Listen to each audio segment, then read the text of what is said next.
찬미예수님, 오늘은 동탄 영천동 성당 장재영 요한 세례자 신부님의 사순 제2주일 미사 강론 말씀을 자세히 전해드릴게요. 신부님께서는 강론을 시작하시면서 맛있는 음식점을 소개하는 데 있어 가장 중요한 요소가 무엇인지 질문하셨어요. 신부님은 맛과 위생, 시설도 중요하지만 가장 중요한 것은 단골 고객이라고 말씀하셨어요. 단골 고객이 중요한 이유는 그들이 자연스럽게 음식점을 소개하고 홍보하면서 소문이 퍼지게 되기 때문이라고 설명해 주셨어요.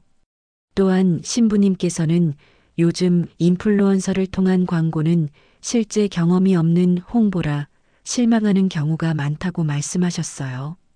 이를 통해 먹어본 사람이 다른 사람에게 잘 소개할 수 있듯이 사랑도 직접 경험한 사람이 잘 알고 가르쳐 줄 수 있다는 비유를 하셨어요. 신부님께서는 현대인들이 관계에서 오는 사랑을 체험하지 못하는 경우가 많다고 지적하셨어요. 퍽퍽한 일상과 직장 생활에서 오는 메마름 속에서 많은 사람들이 아픔과 어려움을 겪고 있으며 휴식 시간에 유튜브나 게임 등으로 피로를 풀지만 정작 가장 중요한 관계 맺기로부터는 멀어져 있다고 말씀해 주셨어요. 그러면서 신부님은 오늘 복음 말씀이 우리 교회가 나아가야 할 정체성을 잘 드러낸다고 하셨어요. 오늘 복음은 예수님의 거룩한 변모 장면으로 예수님께서 인간을 위해 순환을 당하시고 부활하실 것이라는 정체성을 제자들에게 미리 알려주시는 내용이라고 설명해 주셨어요. 특히 신부님은 구름 속에서 들려온 이는 내가 선택한 아들이니 너희는 그의 말을 들어라 라는 하느님의 말씀이 오늘 복음의 핵심이자 절정이라고 강조하셨어요. 이 말씀은 예수님을 향한 것일 뿐만 아니라 세례를 통해 하느님의 자녀가 된 우리 모두에게도 해당되는 말씀이라고 설명해 주셨어요. 신부님께서는 우리가 미사나 기도 안에서 하느님의 평화와 위로, 사랑을 체험했다면 그 사랑을 세상에 나가 어려움과 아픔에 힘들어하는 이들에게 돌려줘야 한다고 말씀하셨어요. 즉, 우리 신앙인이 하느님 사랑이라는 맛집의 단골 손님이 되어야 한다는 것이죠.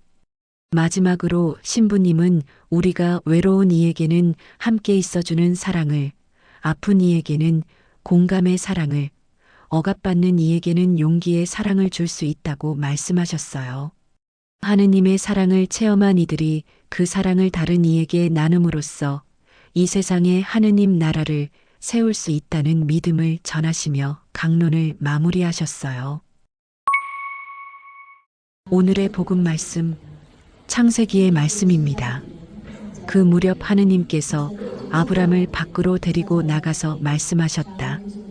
하늘을 쳐다보아라. 내가 셀 수 있거든 저 별들을 세어보아라. 그에게 또 말씀하셨다. 너의 후손이 저렇게 많아질 것이다. 아브람이 주님을 믿으니 주님께서 그 믿음을 의로움으로 인정해 주셨다. 주님께서 그에게 말씀하셨다. 나는 주님이다. 이 땅을 너에게 주어 차지하게 하려고 너를 칼데아의 우르에서 이끌어내니다. 아브람이 주 하느님, 제가 그것을 차지하리라는 것을 무엇으로 알 수 있겠습니까? 하고 묻자 주님께서 그에게 말씀하셨다. 3년 된 암송아지 한 마리와 3년 된 암염소 한 마리와 3년 된 수양 한 마리, 그리고 산비둘기 한 마리와 어린 집비둘기 한 마리를 나에게 가져오너라. 그는 이 모든 것을 주님께 가져와서 반으로 잘린 반쪽들을 마주보게 차려놓았다. 그러나 날짐승들은 자르지 않았다. 맹금들이 죽은 짐승들 위로 날아들자 아브람은 그것들을 쫓아냈다. 해질 무렵 아브람 위로 깊은 잠이 쏟아지는데 공포와 짙은 암흑이 그를 휩쌌다. 해가 지고 어둠이 깔리자 연기 뿜는 화덕과 타오르는 횃불이 그쪽에 놓은 짐승들 사이로 지나갔다. 그날 주님께서는 아브람과 계약을 맺으시며 이렇게 말씀하셨다. 나는 이집트 강에서 큰 강, 곧 유프라테스 강까지 이르는 이 땅을 너의 후손에게 준다. 주님의 말씀입니다.